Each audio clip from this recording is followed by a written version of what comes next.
Depuis de nombreuses années, je sillonne la France au volant de ma petite Micheline pour découvrir les cuisines de nos terroirs et rencontrer les gourmands de nos régions. Chacune possède ses ambassadeurs gastronomiques, parfois illustres, des artistes de renom qui ont porté l'art culinaire au rang d'art majeur, n'hésitant pas à introduire leur amour de la cuisine dans leur création. Les textes gourmands de Colette, évoquant aussi bien la truffe que le pudding de sa mère, les romans de Jean Giono remplis de plats provençaux, les tables chargées de fruits peintes par Cézanne ou Claude Monet, les croquis de Toulouse-Lautrec sont autant de célébrations de la table et des plaisirs des sens. Sans oublier Marcel Proust, indissociable de ses madeleines. Dans cette nouvelle formule, j'ai décidé de me mettre à la table de ces créateurs, de faire le trait d'union entre leur univers artistique et notre passion gastronomique commune, afin de vous livrer les plus belles recettes de ces artistes épicuriens.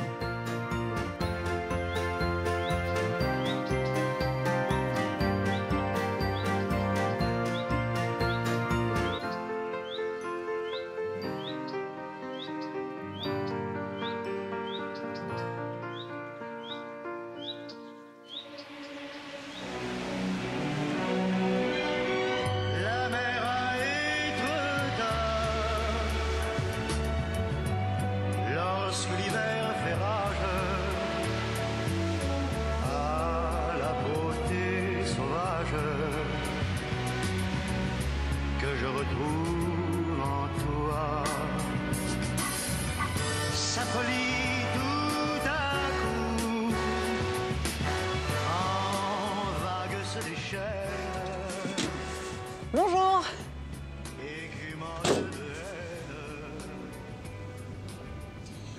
Je vous propose de découvrir ou de redécouvrir l'un des auteurs du 19e siècle les plus ancrés dans son terroir. Je veux parler de Guy de Maupassant dans sa Normandie, une Normandie qu'il n'a cessé de peindre, de dépeindre au cours de ses 10 années de fulgurante carrière littéraire. Nous voilà à Étretat, une ville où il a passé une bonne partie de sa vie, où il a même fait construire une maison, la Guillette, où nous partagerons avec des amis de Maupassant quelques saveurs qui le racontent, lui qui sut peut-être mieux que personne raconter la société de son temps. On est gourmand comme on est artiste, comme on est instruit, comme on est poète, écrit Maupassant dans Le Rosier de Madame Husson. L'auteur normand, né en 1850, disséminera tout au long de son œuvre son amour pour la nourriture et la gastronomie qu'il place à son panthéon des plaisirs. Ses goûts évoluent au fil de sa vie. De l'enfance passée entre Fécamp et Étretat auprès de sa mère Laure de Maupassant, il garde l'amour des produits frais du potager maternel et des spécialités régionales comme le hareng frais ou grillé, les pommes cuites et le cidre, adorable, piquant et sucré, frais et grisant, dit-il. Flaubert, ami intime de la famille, prend le jeune Guy sous son aile et l'introduit aux soirées de Médan où Émile et Alexandrine Zola régalent de nombreux talents littéraires et gastronomes. Maupassant y est un convive à la hauteur de leur appétit et de leur écriture. Cela donne la création de Boule de Suie en 1880. Le succès est immédiat et perdurera avec l'écriture de nombreuses autres nouvelles comme Les Contes de la Bécasse en 1883 ou Le Horla en 1887. Il goûte alors au raffinement des salons parisiens, avec champagne qui pétille et plats sophistiqués des dîners mondains. Je mets un bon dîner sur le même rang qu'une jolie femme, déclare l'auteur de Pierre et Jean, qui dit préférer une jolie femme à tous les arts. Cette deuxième passion le perdra, car sur les bords de la Seine, entre canotage et batifolage, il contractera la syphilis, sombrera dans la folie et en mourra en 1893, à peine 43 ans. L'écrivain avait bien raison d'écrire « De toutes les passions, la seule vraiment respectable me paraît être la gourmandise ».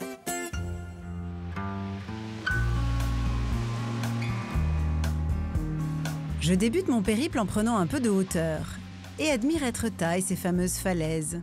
Des immenses murailles blanches dont chaque échancrure cache un village ou un port, écrivait Maupassant. Je retrouve Olivier Dévaux, artiste peintre de talent qui s'inspire de ses aînés impressionnistes et qui croque au grand air, comme Claude Monet ou Courbet avant lui, ce majestueux paysage. Puisque l'amour c'est du chinois, puisqu'on y perd son latin chaque fois, je file à l'anglaise sur les falaises d'Étretat.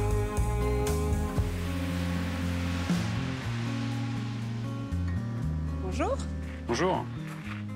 c'est magnifique, vous avez un beau point de vue là. Là, justement, il y a une petite lumière qui vient éclairer l'aiguille creuse. Et là, je travaille la petite lumière là-dessus. Ouais. Elle m'inspire. Ce qui est compliqué, c'est que vous pouvez vous arrêter sur une lumière, mais elle ne va cesser d'évoluer finalement. Elle cesse d'évoluer, donc je peins toujours un peu dans l'urgence. Mais ça fait partie du plaisir de la peinture sur le motif. C'est que c'est quelque chose d'assez vivant. Il faut faire avec les éléments, en fait. Et capter l'essentiel, capter cette lumière qui me fascine, qui m'émerveille. Comme Maupassant. Comme Maupassant. En son Voilà. temps. Je vis un peu sur les terres de Maupassant et son écriture m'a beaucoup nourri étant jeune. Ouais. C'est ce que j'aime dans son écriture, dans ses textes, c'est que justement c'est un témoignage de notre passé. Moi, étant normand, vivant dans les mêmes endroits qu'il a décrit, moi je retrouve l'esprit de la campagne, paysan. Des Cauchois, c'est ça. Des Cauchois, voilà. On les appelle, les gens du pays de Et des Caux. fois, ça arrive souvent, on décrit des comportements de certaines personnes. Avec cet esprit cauchois, on dit ça c'est du Maupassant. Donc il a vraiment su saisir les personnages, l'état d'esprit. Parce que c'était comme un peintre, c'était un observateur. Il a un regard de peintre en fait. C'est super, vous avez capté vraiment l'essence de l'endroit. Olivier me propose de partager son encas et je le suis dans les allées de ce jardin extraordinaire. Propriété au 19e siècle de Madame Thébault, comédienne et grande amie de Claude Monet. En 2017, un célèbre paysagiste russe, Alexandre Grivko, s'éprend du lieu, en fait son terrain de jeu et le transforme totalement. Le site est aujourd'hui labellisé Jardin remarquable. Là, on peut voir Monet là, qui est en train de peindre dans l'urgence pour essayer de capter la lumière des trottoirs. Magnifique cette table là d'un seul tenant. Un seul arbre. Incroyable. Oh, mais dis donc, c'est royal. Alors voilà un petit casse-croûte là pour se redonner un peu d'énergie. Alors je te propose de la terrine de lapin, un peu des plats qu'on retrouve dans le pays de Caux, notamment dans les œuvres de Maupassant. Ah oui. Voilà, il y a beaucoup de cuisine dans les œuvres de Maupassant. Et puis c'est un peu le produit de la chasse aussi. Parce qu'il était chasseur. Puis pour finir, un fromage à graines de lin. Alors la graine de lin aussi, c'est un petit clin d'œil à mon côté peintre parce que j'utilise le lin pour plusieurs choses dans la peinture. J'utilise l'huile de lin qui sert de liant pour mélanger avec pigments. Pour peinture à l'huile. Pour peinture à l'huile. Et puis aussi, je travaille sur toile de lin. Donc, d'accord. Le lin est omniprésent. Voilà. Même dans le fromage. Même dans le fromage. Alors, Chin. Oui. Ça me fait plaisir de voir une poirée, c'est pas si souvent. Très, très bon en plus. Ouais, c'est bon. Presque un peu caramélisé tout en étant bien sec. Et alors donc, Maupassant, c'est un auteur qui, en bon normand que tu es, qui t'a inspiré depuis ton enfance. Oui, c'est vrai qu'il m'accompagne depuis que je suis tout petit. Je prends ça comme une vraie friandise à lire une nouvelle. Tellement ciselé, c'est une œuvre d'art en soi. Voilà. Ouais. J'ai lu récemment une nouvelle qui s'appelle Miss Harriet. Il décrit justement un peintre qui vient dans la région d'Étretat, puis il cherche le motif, le sujet. Et je me retrouve assez dans ces descriptions de Maupassant sur ce peintre avec son chevalet sur le dos qui part sur les chemins. C'est magnifique. Donc ça, c'est la lumière de septembre. Il y a une douceur, je trouve, dans ces tableaux. Tu as vraiment une capacité à capter la lumière, justement, et à restituer la profondeur, la perspective d'une façon étonnante. Alors, Olivier, est-ce que ça te dirait d'être présent demain à la Guillette, qui est la maison de Maupassant, qu'il a fait construire ici, que tu dois connaître, pour partager un repas entre amis, surtout amis de Maupassant, justement? Alors, je viendrai, pourquoi pas, avec ma boîte de peinture et mes pinceaux pour essayer d'immortaliser ce moment. Ça serait merveilleux. On n'aura pas une table aussi grande, hein? J'étais partie ce matin au bois pour toi, mon amour, pour toi. Cueillir les premières fraises des bois pour toi, mon amour, pour toi. Je t'avais laissé encore endormi. Maintenant, nous allons cuisiner une recette dont Guy de Maupassant était friand. Il s'agit du filet de bœuf, rôti de bœuf, façon le Horla. Et c'est Françoise Maubillan qui s'y colle. Françoise Maubillan connaît bien le sujet car elle est professeure de lettres modernes et elle a consacré 2 ouvrages à Guy de Maupassant.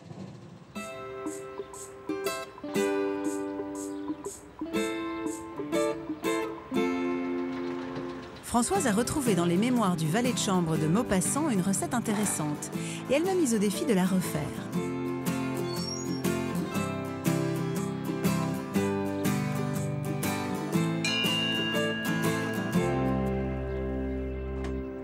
Bonjour Françoise. Bonjour. Vous allez bien? Et vous? Très bien. Je vous suis dans votre jolie cuisine, si lumineuse. Alors, donc vous, la cuisine, vous aimez ça, mais enfin, c'est pas non plus la grande passion de votre vie. Je suis une cuisinière du dimanche. Voilà. En revanche, il y a une chose qui vous passionne, c'est la littérature et Guy de Maupassant, ça tombe bien. Maupassant.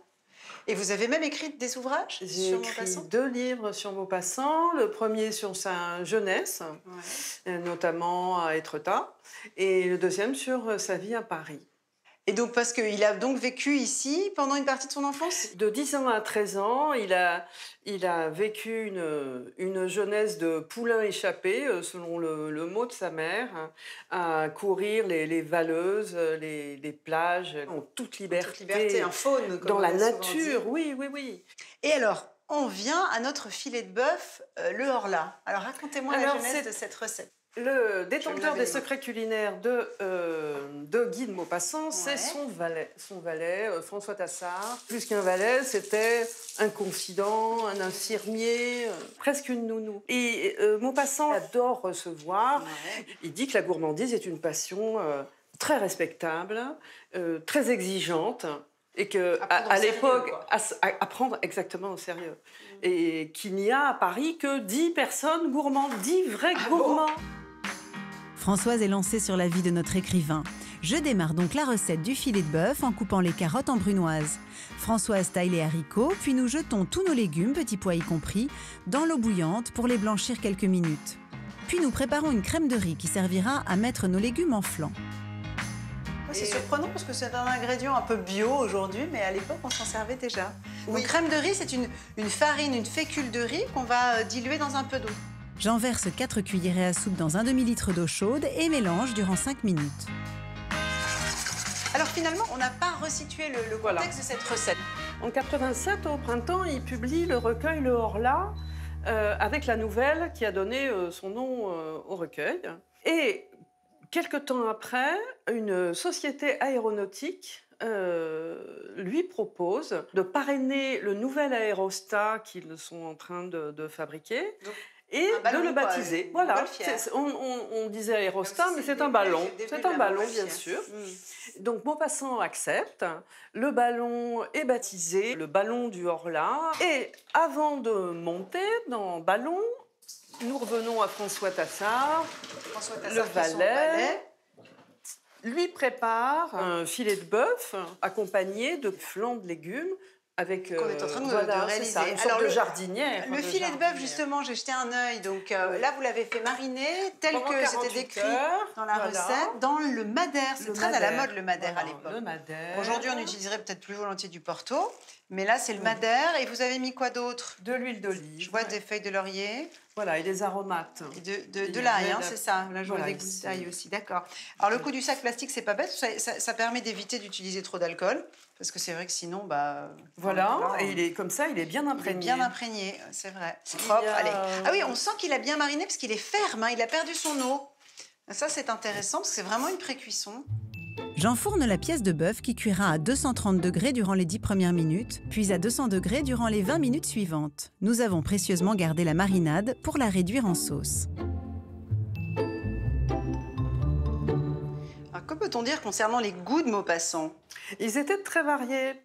Il aimait les choses simples, naturelles. Qui fleurent le terroir. Exactement. À la Guillette, dans son jardin, dans son potager. Il avait un potager? Il cultivait un potager? Oui. Et il a tenu à avoir un poulailler avec des poules. Ah oui, un coq. D'accord. Donc il avait une vraie exigence en matière de fraîcheur des produits. Absolument. Il trouvait que les œufs étaient bien meilleurs ici qu'à Paris. Et il voulait des œufs frais tous les matins. Et puis, c'était aussi un voyageur. Dès ses premiers voyages en Afrique du Nord, en Italie, il tenait absolument à goûter les plats les plus exotiques pour lui, puisqu'il découvrait. Et donc, il a même écrit des recettes de plats nord-africains. Ah oui? Oui. Il est revenu donc, avec on sait qu'il aimait, ce qu'on appellerait aujourd'hui le méchoui. Ah oui. À cause du côté grillé, voilà, craquant, sonore, parfumé, avec ce fumet puissant. Mais qu'en revanche, par exemple, le lait de chamel, non, c'est pas possible. Il adorait les fruits, le cédrat confit, il en offrait à ses amis, amis. Notre marinade au madère bien réduite, nous arrosons le filet de bœuf avec, pour l'attendrir et l'aromatiser un peu plus. Bah là, il est bien doré, hein. Oui, il est beau. Très efficace. En ultime étape, nous préparons notre appareil à flan en fouettant légèrement 250 g de crème de riz, 40 g de beurre, 3 œufs entiers et un jaune, un peu de sel et de poivre et aussi de la gelée de viande. La gelée de viande, c'est comme un fond de viande, donc on va utiliser des parures de bœuf et puis on va rajouter quelques os pour donner de la gélatine, quoi. Voilà. Du cartilage. Tout ça, ça cuit couvert d'eau pendant 2 petites heures. Nous répartissons nos légumes dans des ramequins et les recouvrons de la préparation. Et on cuit tout ça au bain-marie, puisque Et j'ai tout vu que ça vous au l'aviez mis bain-marie. dans un plat creux. C'est pour y mettre de l'eau. Françoise, je vous laisse terminer cette petite recette qui est quasiment terminée. Et moi, je vais noter tout ça sur mon petit carnet. Ça m'a fait très envie. D'accord. Dès que la viande sera sortie et le four un peu refroidi, Françoise y placera les timbales de légumes à 170 degrés pour une demi-heure de cuisson. Pour cuisiner le filet de bœuf du Horla, comme François Tassard en son temps, prenez un filet de bœuf d'1 kg dans le cœur de la pièce et 65 g de beurre. Pour la marinade, 30 centilitres de madère, 2 cuillerées à soupe d'huile d'olive, une branche de thym, quelques feuilles de sauge, une feuille de laurier, 2 gousses d'ail non épluchées et du poivre.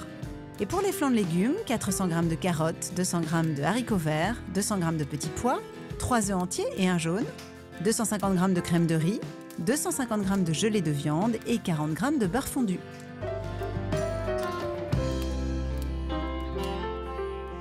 Puisque nous avons parlé du potager de Maupassant, il y a un endroit où aller, c'est la Guillette.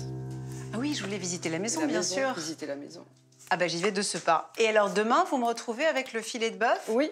pour le savourer en Voilà. plus à la Voilà, Guillette. À la Guillette. Ce qui donne du dans sens. le salon de la Guillette. Merci.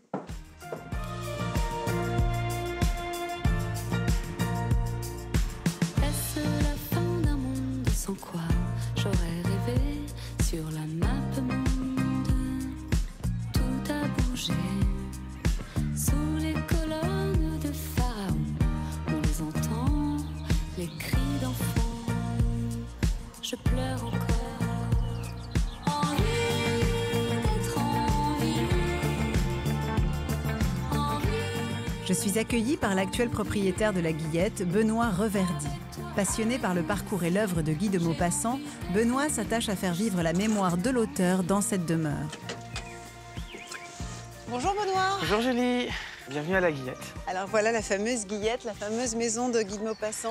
Ouais, la maison qui s'est fait construire et qu'il a habité pendant plusieurs années. C'était sa mère qui est à l'initiative au départ de la maison, c'est ça? C'était son potager à l'origine. Elle a construit un petit cagibi, puis lui, il a agrandi le cagibi pour en faire une maison. Alors la maison, elle ressemblait à ça il y a donc 140 ans? Oui, la maison, la façade telle qu'elle est maintenant, elle date de 1886. Donc elle n'a pas bougé depuis. Il y a juste une glycine qui a grandi avec le temps. Maupassant était un auteur qu'on peut dire jardinier. Il a dessiné une bonne partie du jardin tel qu'on l'a maintenant. On a une allée qui fait tout le tour de la propriété, qui s'appelle un promenoir. Et Maupassant, il utilisait ce promenoir pour écrire. Ah oui? Parce que le rythme de la marche lui donnait un rythme pour écrire Ah oui. et une certaine rigueur. Et c'est dans cette maison qu'il mettait ses idées sur le papier.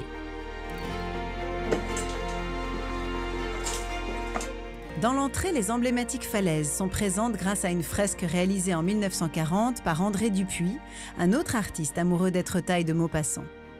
On voit bien les falaises d'Étretat qui sont là, avec la baie d'Étretat et ce qu'on appelle la promenade Maupassant, qui va de ce qu'on appelle actuellement le Trois à l'Homme jusqu'à la plage d'Antifère. C'est la balade que Maupassant a décrite dans ses lettres à Flaubert pour créer Bouvard et Pécuchet. Et Maupassant lui a fait comme ça une série de lettres et qui sont assez connues maintenant parce que les dessins sont magnifiques. Maupassant a fait beaucoup de parce dessins. que par ailleurs, il a croqué les vues des falaises? Il a croqué les vues des falaises et plusieurs personnes s'amusent à prendre le dessin de Maupassant, à prendre en photo la falaise et voir qu'en pratiquement 150 ans, ça n'a pas bougé. Et donc là, on peut découvrir le fameux cabinet de travail? On peut découvrir le cabinet de travail. La porte menant au bureau, elle, a été peinte par le peintre et proche cousin de Guy de Maupassant, Louis Le Poitevin, en guise de cadeau de pendaison de crémaillère. Donc c'est ici qu'il aurait écrit une vie? Quand il a acheté la maison, il y avait cette salle, et c'est ici qu'il a écrit 80%, je pense, de Une vie. C'est pour ça que c'est la plus longue des œuvres de Maupassant. D'accord, oui. Il devait se construire sa maison. Parce que c'était payé à la ligne Voilà. ou à la page? Une vie se passe vraiment pas très loin. Si je ne me trompe pas, c'est le château de Granville qui a servi de modèle pour Une vie, avec la grande allée d'arbres, le beau château. Et après, et Jeanne, c'est sa mère quand même. Qui, elle aussi, avait vécu un mariage malheureux Voilà. avec Gustave, son père, le fameux aquarelliste. Un mariage qui s'est mal fini. Ouais. Mais c'est vrai qu'Une vie, Jeanne est fracassée sur l'autel du mariage. C'est ça. Et il semblerait que ce soit quand même assez proche de ce dont Maupassant a été témoin. Très tôt, il a compris ce qui se passait. Il a compris. Sa mère essayait de cacher au maximum les problèmes. Mais elle écrit dans une lettre à Faubert, ce garçon est trop intelligent et il comprend tout. Et il avait compris, et puis ça l'a sûrement perturbé pendant quelques temps. Et puis après, il a pris fait et cause pour sa mère, qui a été vraiment l'objet de son amour toute sa vie. C'était également un amoureux de la navigation. La Côte d'Albâtre a forgé l'identité et l'écriture de Maupassant. Et dans son œuvre, la mer, cette voisine d'humeur difficile, comme il aime la décrire, n'est jamais loin.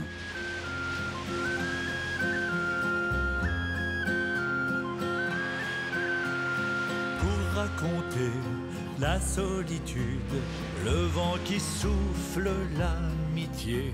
Le petit Guy a d'ailleurs grandi à Fécamp, capitale de la pêche au hareng et des boucanes, lieu où l'on dessalait, embrochait et fumait des milliers de poissons, dans de hautes cheminées. Dans Pêcheuse et guerrière, l'auteur se rappelle ces parfums rudes et senteurs âcres, mais qui emplissent la poitrine et l'âme de sensations fortes et bonnes. S'il y avait plus de 70 boucanes en activité durant la première moitié du XXe siècle, aujourd'hui, celle de la famille Lagarde est la dernière saurisserie artisanale de la ville à entretenir cette tradition culinaire. Ça va bien? Ça se passe bien? Par rapport à la boucane, les choses qui ont changé, c'est plus en termes d'hygiène. Tout ce qui est hygiène est beaucoup plus important aujourd'hui. Sinon, sur le reste du travail, c'est très proche de ce qu'on faisait autrefois. Le hareng est d'abord coupé par cette machine. C'est une vieille machine, hein, parce qu'on ne retrouve plus du tout des machines pour faire ce type de produit. Il est coupé par le dos et après, il va être ébroyé. C'est du travail majoritairement manuel, puisque en fait, ça reste un travail de précision, parce qu'il faut quand même bien ébroyer le poisson, il faut bien le préparer. On est resté sur des méthodes très artisanales et très anciennes. Ce poisson fendu en deux dans la longueur doit être alors salé. C'est Mathieu, le fils de Jean-Christophe et arrière-petit-fils du fondateur de la saurisserie, qui se charge de cette opération. C'est parti. On est parti pour combien de temps? 20 minutes. 20 minutes? Ouais. Eh bien, on va apporter en fait une saumure. Donc c'est un mélange d'eau et de sel. Le salage, il amène du goût au produit, bien sûr, mais il amène aussi une conservation. Les harengs saumurés et toujours entiers, que les amateurs et locaux appellent safat, ou même poulet fécampois, sortent de la baratte pour être piqués à la verticale. La fumée va pénétrer plus rapidement les chairs et ça donne une production vraiment atypique au produit, tout simplement. Les harengs sont installés dans un imposant fumoir qui n'a plus rien à voir avec les anciennes cheminées des boucanes fécampoises. Dans tout le processus, ce qui a fondamentalement changé, c'est la modernisation des outils. On a aujourd'hui des calculateurs qui permettent d'amener toujours la même qualité de fumée dans les fumoirs pour avoir un produit homogène tout au long de l'année. Alors là, on va partir sur une phase de 5 heures, entre 4 et 5 heures de séchage. Et ensuite, on va partir en fumage. Et là, je vais taire le temps de fumage, c'est un secret de famille. Nous n'en saurons pas plus, mais une chose est sûre, grâce à leur savoir-faire, nous retrouverons les saveurs que Maupassant appréciait tant et nous nous régalerons de ces harengs lors de notre banquet. Tous les nuages, tous les ciels gris, tous les naufrages, pas un ne suffit. Tous les visages dans ma galerie, tous les regards dans mon esprit. Que faut-il pour trouver ma chair? Que faut-il pour te satisfaire? Monsieur, je ne sais pas, monsieur, je ne sais pas, monsieur, je ne prendre la direction de Bréauté, à 20 km d'Étretat dans les terres, pour découvrir la jolie ferme de Véronique. Véronique est issue d'une lignée d'agriculteurs. Elle était par ailleurs institutrice et directrice d'établissement rural. C'est une excellente cuisinière. Elle ne cuisine qu'avec les produits de son jardin et avec les produits de la mer, qui n'est pas loin, bien sûr. Et elle nous propose un turbo à la normande, alors avec de la crème, évidemment, avec des pommes, avec du cidre et quelques petites choses plus originales.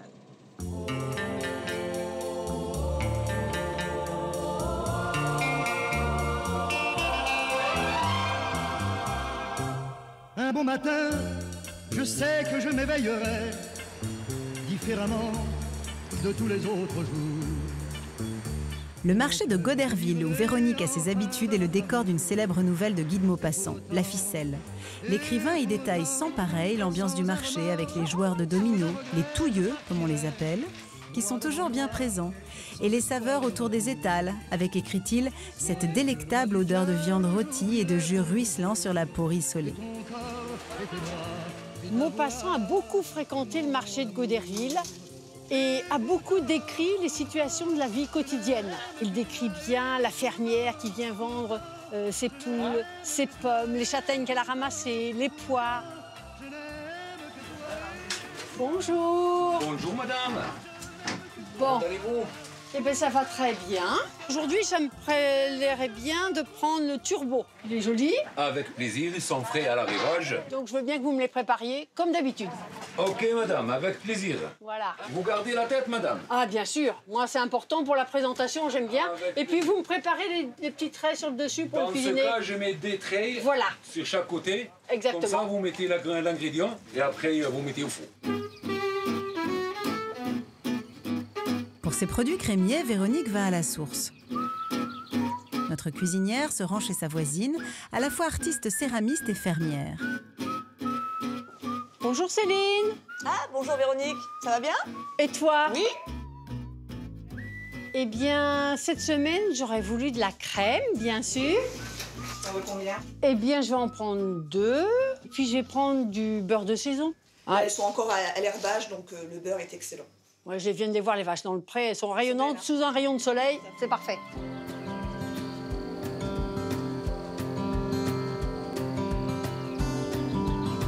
Dans un train de marchandises, un homme assis flou, c'est l'amour qui le gouverne. Il serre sous sa chemise la photo d'une fille brune. Dans sa tête, il y a une belle country and western. Irène, Irène, l'amour est voleur, les soirs de fête. Irène, Irène, elle a pris son cœur, elle est partie. Bonjour Véronique, je peux rentrer? Oui, bien sûr. Bienvenue à la ferme du Gros Chêne. Merci. Donc ça, c'est la ferme de ton enfance? Eh oui, c'est la ferme en fait familiale de l'origine de mon mari. Ah d'accord. Vraiment la ferme cauchoise, traditionnelle.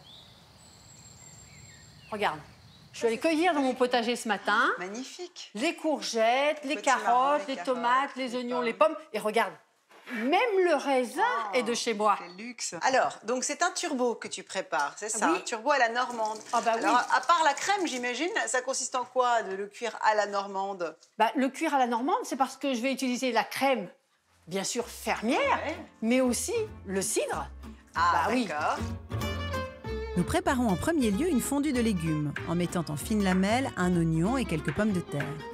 Nous taillons en dés et en quartiers des carottes, des courgettes et des tomates, de son potager bien sûr, que nous répartissons dans un grand plat. Toi, Véronique, tu étais professeure, c'est ça? Eh oui. Alors, tu sais, j'ai eu des élèves, et puis vraiment du territoire.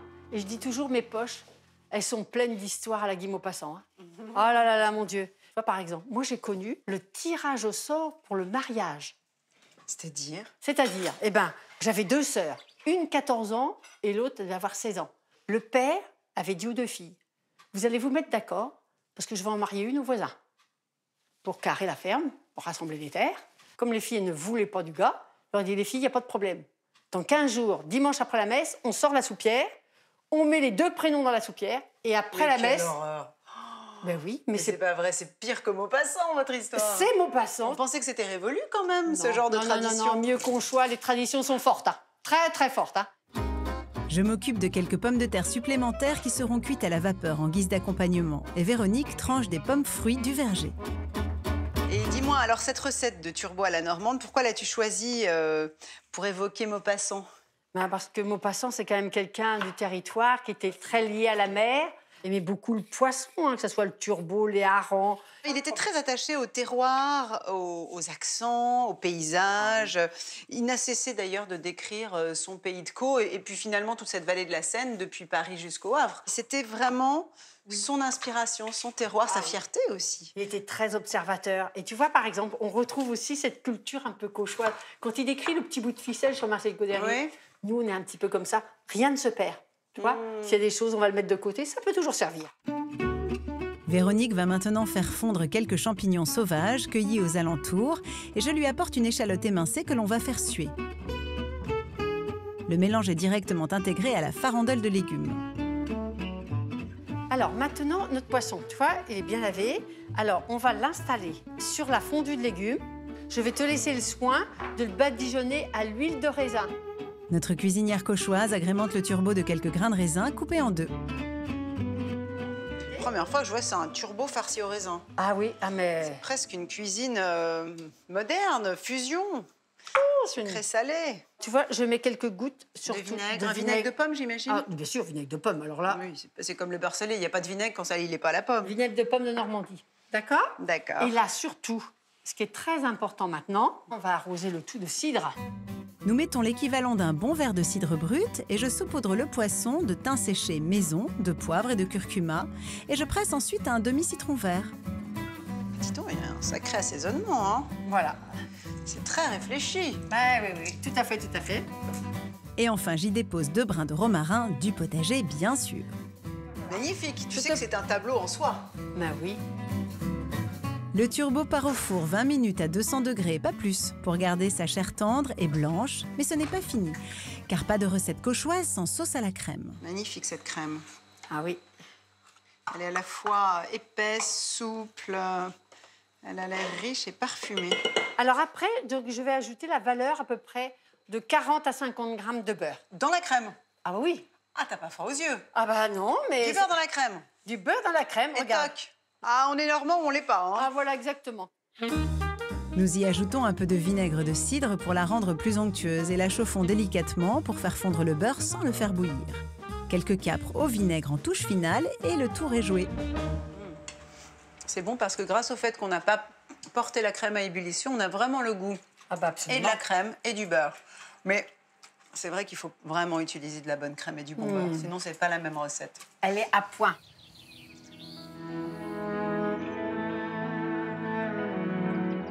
Pour un turbo à la normande comme Véronique, il vous faudra un turbo de 1 kg vidé, 20 centilitres de cidre brut, 2 oignons, 500 g de courgettes, 2 ou 3 pommes, 2 carottes, 4 tomates, 500 g de champignons, un demi-citron, une grappe de raisin, 2 brins de romarin, 2 pincées de curcuma, 1 kg de pommes de terre belles de Fontenay, 3 cuillerées à soupe d'huile de pépins de raisin, une échalote, 40 g de beurre demi-sel. Et pour la sauce, 40 centilitres de crème épaisse, 50 g de beurre demi-sel, un petit bocal de capre au vinaigre, une cuillerée à soupe de vinaigre de cidre et du poivre blanc. Je laisse Véronique veiller à la cuisson de son turbo normand et continue mon périple sur les terres de Maupassant.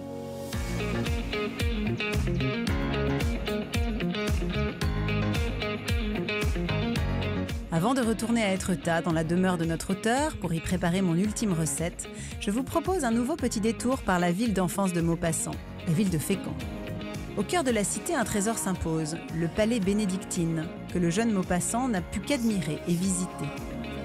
C'est un riche négociant en vin fécampois, nommé Alexandre le Grand, qui fonde en 1863 ce somptueux édifice de style néo-gothique, à la fois musée et lieu de production de la liqueur bénédictine. La recette de l'élixir, créée par un moine bénédictin, Dom Bernardo Vincelli, en 1510, fut redécouverte, adaptée et remise au goût du jour par Alexandre le Grand en 1863. Il nomme la bénédictine en hommage aux moines et retrace l'histoire du produit dans les salles du palais qu'il ouvre au public dès 1872. Des documents inédits conservés par Sébastien Ronsin, historien et archiviste du palais, témoignent d'ailleurs de l'intérêt de Guy de Maupassant pour ce lieu qu'il visita en 1887. Sa grand-mère habitait à quelques centaines de mètres de la distillerie et on sait que Maupassant passait ses vacances chez sa grand-mère à l'époque, au moment où bénédictine connaissait ses premiers mois de vente notamment. On a ici le manuscrit d'une nouvelle de Maupassant qui s'intitule L'Ermite, qui a été publiée en 1886. Particulièrement, cette lettre est une lettre écrite par Maupassant, et c'est un document qui est extrêmement précieux à nos yeux. Une lettre de remerciement adressée à la famille Legrand, aussi investie dans les arts que dans l'industrie. Sébastien conserve également d'autres précieux documents. La liqueur a une histoire tout à fait exceptionnelle. On a une masse de documentation impressionnante. Le document le plus ancien que l'on conserve dans nos collections date de 2006. C'est l'acte de fondation de l'abbaye de Fécamp, où la recette originale de l'élixir ayant donné la liqueur bénédictine a été créée en 1510. Alexandre le Grand, de son vivant, l'a toujours gardé avec lui, et de manière un peu secrète, il ne le montrait à personne, mais sachez qu'il est soigneusement conservé et qu'on en prend grand soin. Une recette secrètement conservée est toujours réalisée sur place, comme le souhaitait Alexandre le Grand, qui offrit 7 écrins prestigieux pour sa distillerie.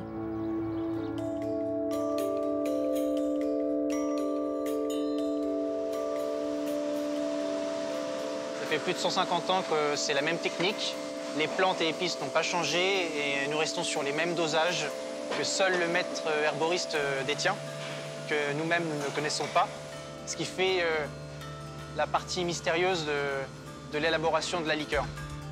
Le mélange secret de 27 épices orientales et plantes locales, composées entre autres d'angélique, de cannelle, d'hysope, de noix de muscade, de myrrhe, d'écorce de citron ou de thym, est versé dans les impressionnants alambics en cuivre. Il n'y a qu'ici, dans cette distillerie à Fécamp, que vous trouverez ce genre d'alambic, car Alexandre le Grand les a fait fabriquer exprès pour distiller la bénédictine. Le métal catalyse parfaitement les arômes et répand uniformément la chaleur. Chaque alambic va chauffer à presque 100 degrés, rempli d'eau, d'alcool et du mélange des 27 épices. En refroidissant, les vapeurs d'alcool donneront 4 liquides aromatisés distincts, les distillats. C'est une distillation qui dure 12 heures, donc c'est assez long, mais il y a une surveillance constante. Au bout de 12 heures de distillation, l'alcool aromatisé s'est transvasé dans d'autres cuves. Seuls restent les résidus de plantes. Au moment de l'ouverture des chapiteaux et des trappes, il y a toute la distillerie qui est embaumée de ces différentes odeurs de plantes et épices. C'est très agréable. Les 4 préparations sont ensuite assemblées, puis vieillies 4 mois dans des foudres de chêne centenaire. Le produit emblématique du pays cauchois a certainement été apprécié par Maupassant en son temps et nous ferons de même au banquet.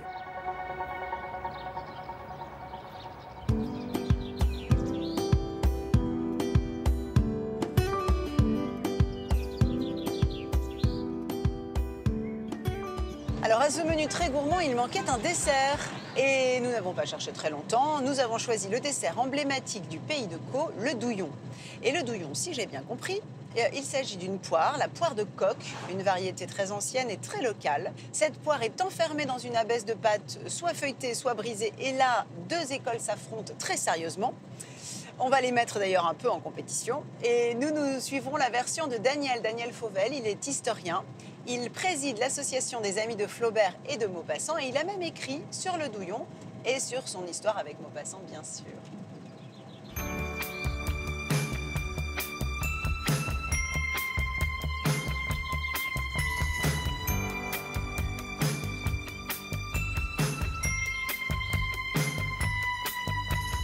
Tes lèvres en tremblent encore, et l'homme que ton cœur porte sans moi fort. Et si le combat prend fin, c'est sûrement parce qu'on t'a pris par la main. De retour à la Guillette, je me rends directement en cuisine où Daniel m'attend. Que tout ce que j'aime, tu me l'as Bonjour Daniel. Bonjour Julie. Ah, vous êtes déjà à l'œuvre? Je suis déjà à l'œuvre. Bon, mais moi je vous avais apporté des poires, mais j'ai l'impression que vous en avez déjà. Oui, effectivement, Bon, ce sont des poires de coque, qui sont des poires particulières parce qu'elles sont dures comme du bois, elles sont immangeables, elles ne se conservent Malgré pas du leur tout, elles sont dureté. très fragiles.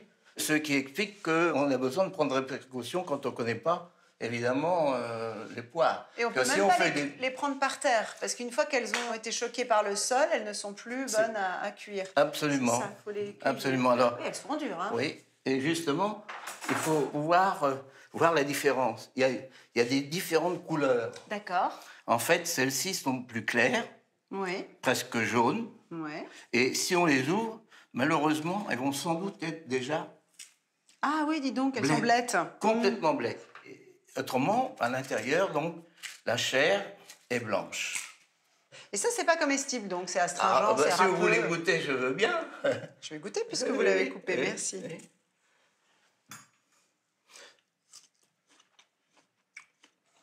Oui, c'est plutôt âcre. Ouais, c'est acre, c'est âpre, Oui, c'est oui. astringent. Elles ne sont bonnes en fait que cuites. Que cuites. Par précaution, je les évite un peu.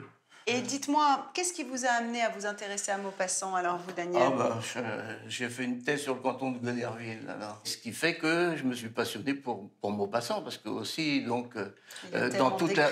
Non, mais parce qu'il a vécu dans le canton. On a des racines communes, quoi. On a vécu le même patrimoine. On parle aussi le même parler cauchois, parce que lui, il connaissait aussi le parler cauchois. Et les recettes du cru aussi. Les poires préparées, nous pouvons confectionner la pâte sucrée qui enrobera les fruits avec 180 g de farine de froment, 2 cuillerées à soupe de sucre, du sel, auquel nous incorporons un œuf entier, 80 g de beurre ramolli, 2 cuillerées à soupe de lait et autant d'huile. Dans le vieux, le conte qui présente justement les bouillons, Madame Chicot prend du temps quand même pour faire sa pâte. Hein. Alors justement, ça raconte quoi? Alors, ça raconte un vieux qui ne veut pas mourir. Et cependant que son gendre, sa fille, pense qu'il va mourir. Et il dit à son épouse, tu feras des bouillons, parce que donc, à l'issue de l'inhumation, de la cérémonie, donc on invite tout le monde. Et le vieux est toujours vivant, malheureusement. Et dans cette nouvelle, parue en 1884, Guy de Maupassant y décrit minutieusement la réalisation des douillons par la paysanne Madame Chicot et leur dégustation par les villageois. Mais revenons à nos propres douillons, dont on doit maintenant étaler la pâte. Il faut la baisser finement? Oui, à peu près peut-être 1 millimètre, ça devient transparent. Ah, d'accord, donc vraiment très fin quand même. Enfin, nous enveloppons intégralement les poires laissées nature dans la pâte. Il faut bien que ce soit fermé. Et oui, il faut que ce soit hermétique parce qu'en Ah, fait, oui. elles vont cuire dans leur propre vapeur, ces Oui, poires. et c'est comme de la pâte à modeler. Hein, C'est amusant, on peut même demander aux enfants de le faire. Oui, n'importe qui peut le faire. Nous dorons généreusement les douillons avec un jaune d'œuf avant de les enfourner à 150 degrés pour 2 heures minimum dans la partie basse du four. Les douillons doreront mieux sur le dessus et ne brûleront pas en dessous.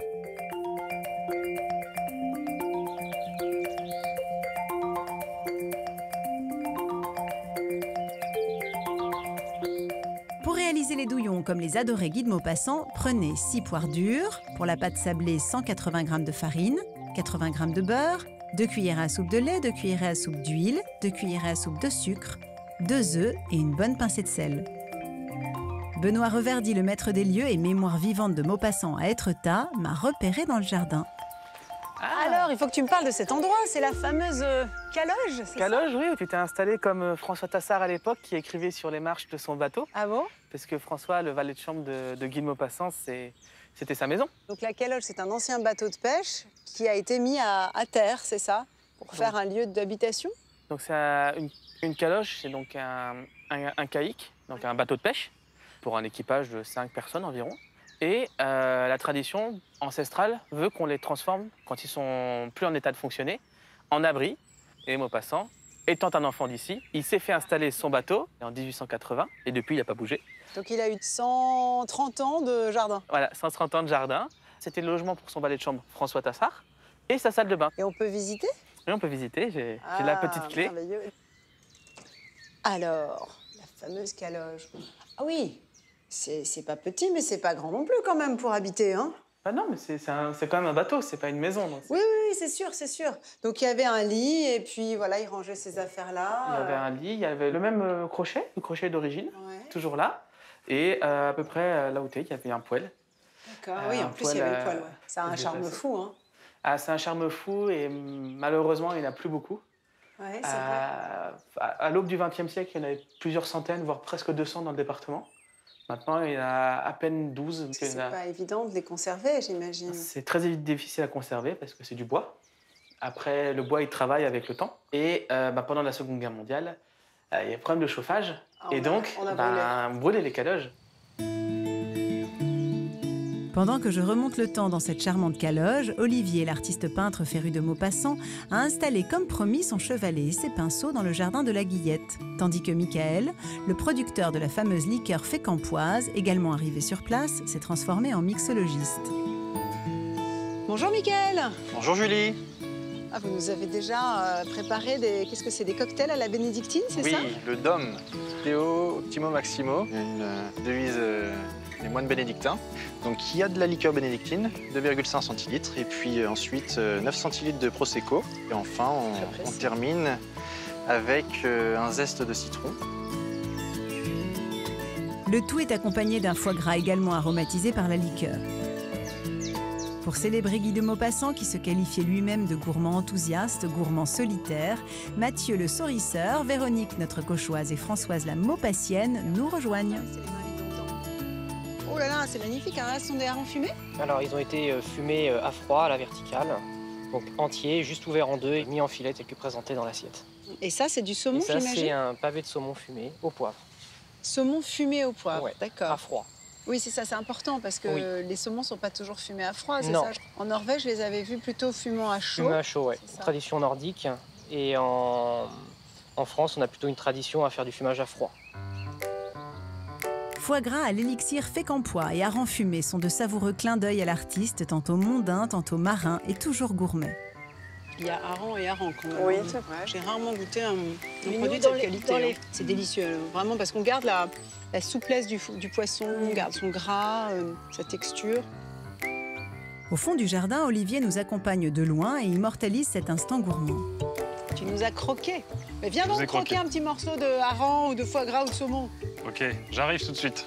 Ah, il est déjà visible? Déjà visible, allez. Ah, ça a été très rapide. Ah oui. Merveilleux. C'est génial. Super.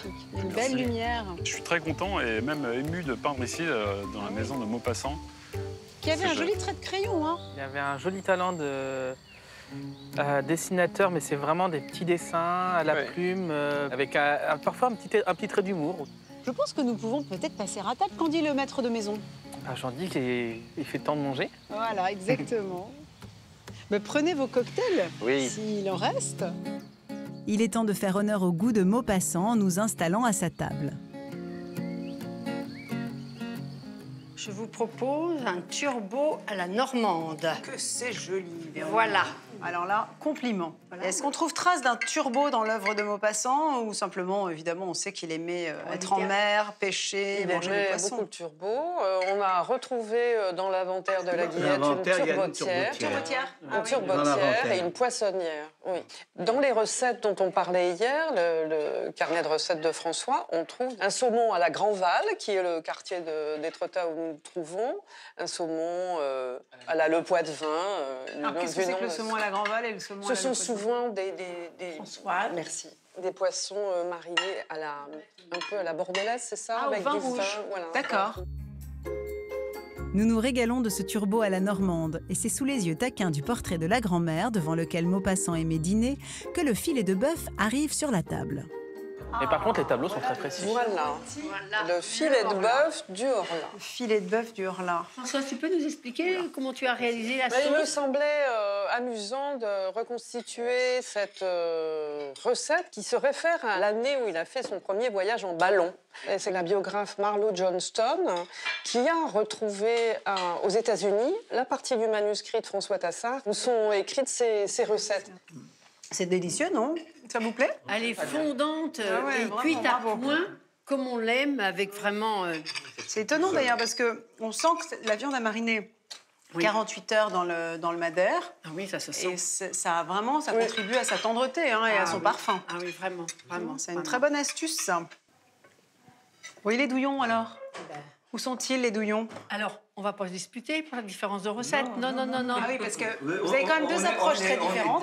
Pour vous situer un peu le débat, c'était plutôt la pâte feuilletée à ma gauche et la pâte sucrée à ma droite. Les sablés. Et à l'arrivée, on va délibérer. Ah oui.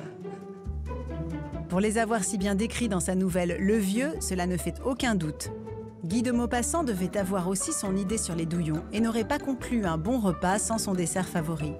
Nous faisons de même. C'est très joli en tout cas. Et la poire est devenue rose. C'est la longueur de la cuisson qui fait que la poire prend une couleur rose. C'est amusant parce que finalement ce sont à peu près les mêmes ingrédients, mais c'est pas du tout le même dessert. Avec la pâte feuilletée, c'est plus juteux, alors que la poire est plus ferme dans le douillon à la pâte sucrée. C'est tout à fait différent. Et alors, on parlait beaucoup des textes de Maupassant. Une petite question rituelle dans cette émission. Si on pouvait redonner envie à ceux qui nous regardent de lire Maupassant, on lirait quoi en priorité? Moi, j'irais dans les petites contes et nouvelles parce que au moins on peut commencer et se dire on finit. Il faut quand même défendre les romans. Le plus connu, le plus efficace peut-être, c'est Bel-Ami. Oui. J'aurais aussi à penser aux chroniques. Oui. Qu'est-ce que c'est les chroniques alors? C'est tous les articles qu'il a écrits dans les journaux. Là, il en écrivait régulièrement. Beaucoup. C'était d'abord un grand reporter. Donc en tant qu'historien, je trouve que c'est ce qu'il faut surtout pas qu'on perde de vue.